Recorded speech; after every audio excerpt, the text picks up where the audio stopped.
ज्ञान प्लवेनैव वृजनम संतरिष्यसि। तो तुम भी ज्ञान की नौका में बैठकर पाप के सागर को पार कर जाओ।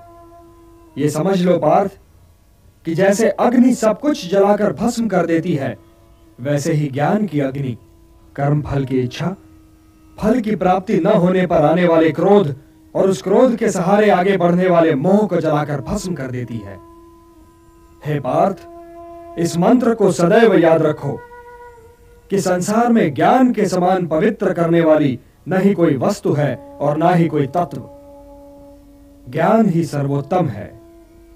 अज्ञश्च श्रद्धानश्च संशयात्मा विनश्यति, नायम लोकोस्ति न परः न सुखम संशयात्मनः। जो अज्ञानी हैं, जिनमें श्रद्धा भाव नहीं है, जो बात बात पर शंका करते हैं, संशय युक्त हैं, वे तो नष्ट हो ही जाते हैं और उन्हें ना इस लोक में सुख मिलता है और ना ही परलोक में। इसलिए हे भारत, संशय को त्यागो और तुम्हारे भीतर जो मुनि बैठा है उसे जगाओ। ज्ञान योगी बनो पार्थ, ज्ञान योगी बनो और समझ लो कि ज्ञान की चरम सीमा ही कर्म संन्यास है। आप कर्म संन्यास और कर्म योग दोनों ही की प्रशंसा कैसे कर सकते हैं केशव? ये दोनों एक दूसरे को काटते नहीं बंधु, और कल्याणकारी तो ये दोनों ही हैं, किंतु इन दोनों में श्रेष्ठ है कर्म योग। वो क्यों और वो कैसे? जो द्वेष और आकांक्षा से ऊपर उठकर कर्म करता है वो तो नित्य सन्यासी है ही, और वो द्वंद्वों से रहित होकर सांसारिक बंधनों से मुक्त हो जाता है। इसलिए जो कर्म संन्यास को कर्म योग से अलग समझता है वो तो मूर्ख है ही।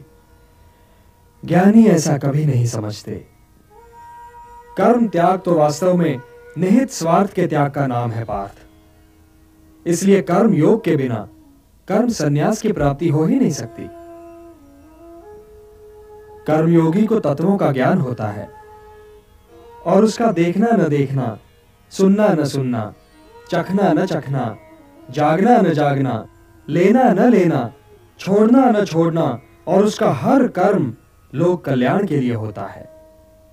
और इसीलिए वो पाप से बिल्कुल वैसे ही अलग रहता है जैसे कमल जल में रहकर भी जल से अलग रहता है। ब्रह्मण्याधाय कर्माणि संगम त्यक्त्वा करोति यः लिप्यते न स पापेन